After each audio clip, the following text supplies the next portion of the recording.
Lucas, falamos a respeito da ordem de Cristo, dos discípulos ficarem em Jerusalém, ficarem no lugar certo, no local onde Jesus determinou para que eles ficassem. Nós também vimos a respeito da volta do arrependimento que nós precisamos fazer e realizar em Joel, no capítulo 2. Tivemos algumas lições ali, que esta volta precisa ser profunda, precisa ser com quebrantamento, precisa ser com diligência e precisa ser com sinceridade. Então, a primeira razão porque necessitamos de um Pentecostes hoje é por causa do baixo nível espiritual do povo de Deus. E a segunda razão eu quero dar hoje, em alguns minutos, sobre porque também a igreja, ela muitas vezes está acomodada, está trancada dentro de quatro paredes. Quando falo igreja, eu falo de uma forma espiritualmente geral. Observe João capítulo 20, tem algumas lições que nós vamos extrair daqui, dentro desse tempo que nós temos. Capítulo 20 de João, capítulo 20, versículo de número 19, iremos ler até o versículo de número 22. João, capítulo 20, versículo 19 ao 22. Quem achou diz amém. Olha o que diz aí.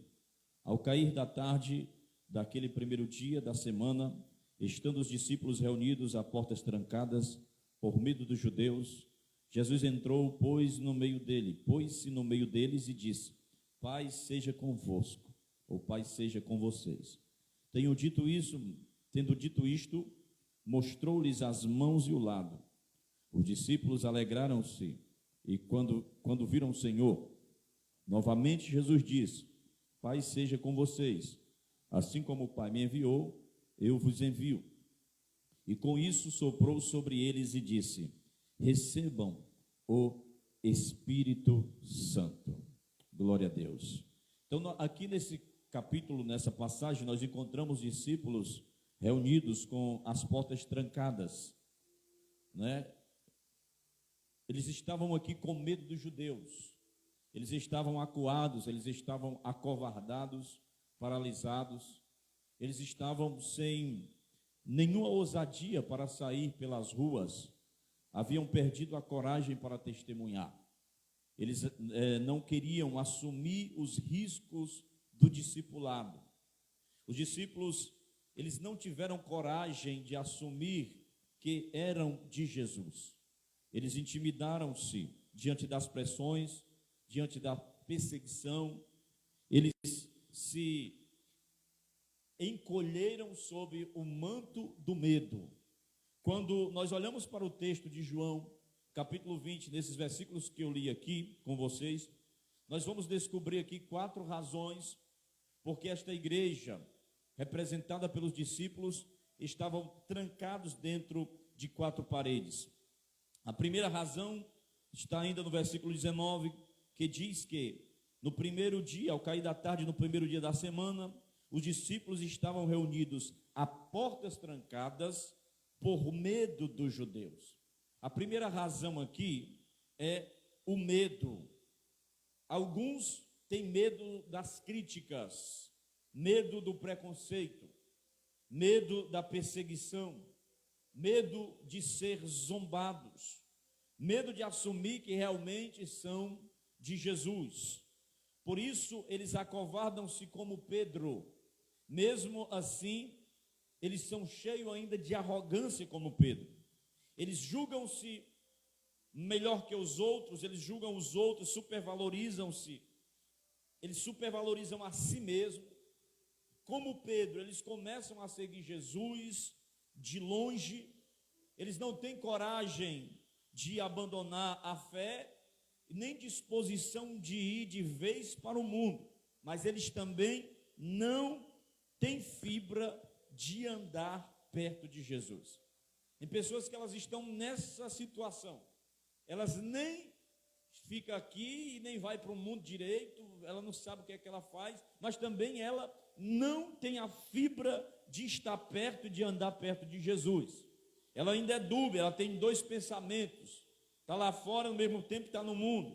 Elas se unem a companhias de fé fracas, se junta até com gente que escarnece e que zomba de Jesus. E finalmente, eles negam a Jesus.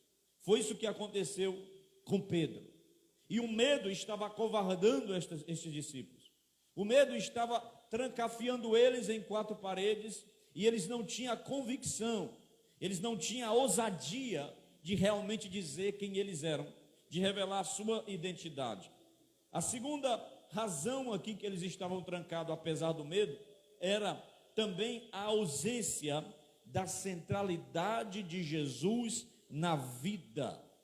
Observe que Jesus vem e se põe no meio deles, mas Jesus não estava no meio deles antes, porque Jesus não era a centralidade da vida. Eles estavam com medo exatamente porque Jesus estava ausente naquela reunião. Jesus nunca ficou preso, encastelado dentro de um templo, e as portas aqui estavam trancadas, exatamente porque Jesus não estava presente. Porque quando Jesus está presente, você não fica trancafiado, todas as portas são abertas, porque Ele é a liberdade. Se verdadeiramente creres no Filho, serás livre. Jesus, Ele deve ter a centralidade, a primazia em nossa vida. Nós devemos atrair a presença, desfrutar a presença e proteger a presença. Aleluia. Então observe, eles estavam com medo, apesar de estar com medo, eles ainda estavam sem Jesus como centro da vida deles. E Jesus, Ele tem que assumir a centralidade da nossa vida, porque onde houver dois ou três, Ele está onde? No meio deles. A cruz dele foi colocada onde? Na cruz do meio. Então isso indica que a centralidade da nossa vida tem que ter uma ocupação. E essa ocupação é Cristo, é Jesus. Porque você nunca pensou por que muitas coisas não dão certo na sua vida? É porque às vezes você não está colocando Jesus como centralidade da sua vida. Porque quando Jesus toma o lugar que é dele, as portas serão abertas. A liberdade chega. A paz chega, o medo vai embora, aleluia. Outra razão porque eles estavam trancados, porque havia ali a ausência de comunhão. Observe, medo, primeiro medo, segundo, ausência da centralidade de Cristo na vida deles, terceiro, ausência de comunhão, porque aquele grupo amontoado no cenáculo, eles estavam num grande conflito. Talvez nenhum tinha coragem de olhar no rosto do outro. Talvez todos estavam assim, com a cabeça baixa, querendo olhar, mas não podia, talvez culpando a si mesmo, ou até mesmo culpando os outros.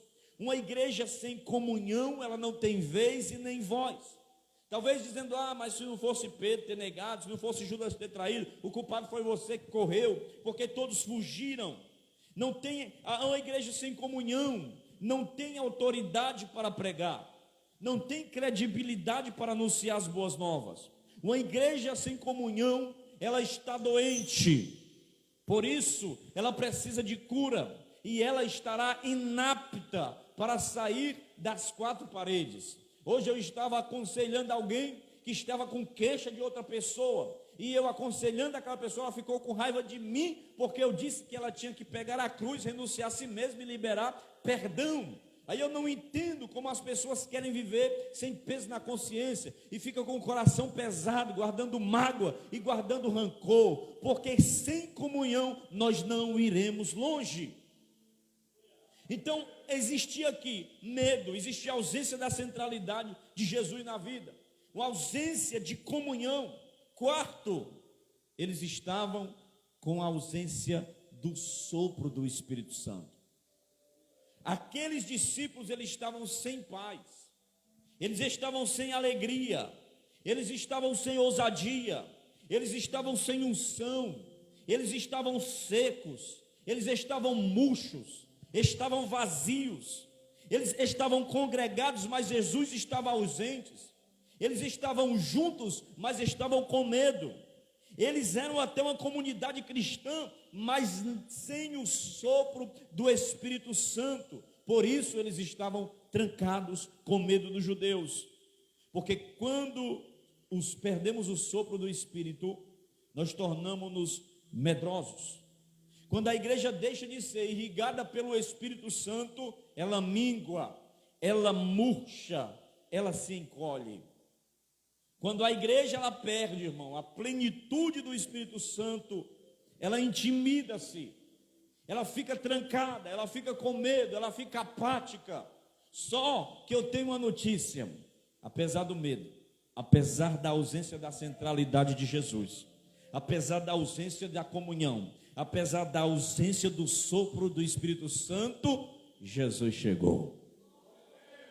Jesus chegou naquele primeiro dia da semana, e quando ele chegou, ele vai logo espantando o medo, a inquietude, a falta de comunhão. Ele diz: paz seja convosco, aleluia. Ele diz: paz seja convosco, meu irmão. Escute essa palavra e não se lembre agora da minha voz, mas escute a voz de Deus, a voz de Cristo através da minha voz, dizendo para você: paz seja com você, shalom seja com você. Essa paz não é até mesmo quando está tudo bem, mas quando você está em meio à guerra. E essa paz não é apenas ausência de guerra, é uma paz que ela ultrapassa, ela constrange, o nível dela é além de todo entendimento humano. Jesus diz: paz seja convosco, paz no seu lar, paz na sua casa, paz na igreja, paz no seu casamento, paz nos seus filhos, paz nos seus estudos. Receba a paz de Jesus.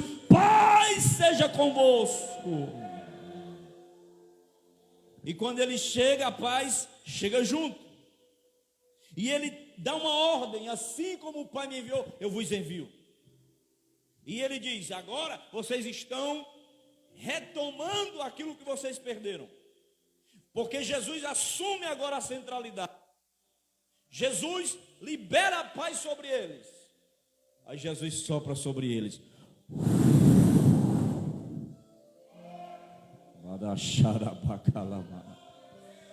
O Pedro que estava triste enxuga as lágrimas, aleluia. Os Bartolomeu, Natanael, Filipe, todos eles que estavam tristes, recebem um refrigério, um impacto no Espírito.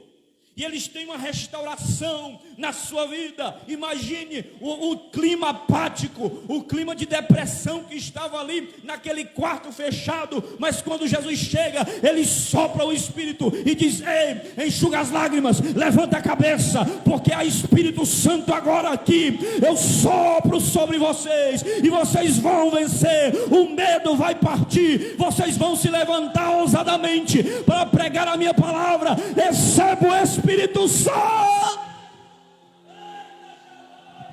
Levante a sua mão, levante a mão, levante a mão. Começa a glorificar a Deus aí. Apaga a luz aí que eu já terminei aqui a mensagem. Agora o resto é com o Espírito Santo essa noite. Receba a presença dele, receba o sopro do Espírito Santo na sua vida. Se prepare para uma dimensão nova. Eu não sei como você chegou aqui essa noite, mas Jesus está dizendo através dessa palavra: paz seja convosco. Recebei o Espírito Santo na sua vida. Ora bagadara xandarabasori bicalamadarabasso. Oh Espírito de Deus, oh Espírito de Deus, sopra sobre nós, sopra sobre o teu povo. Glória a Deus.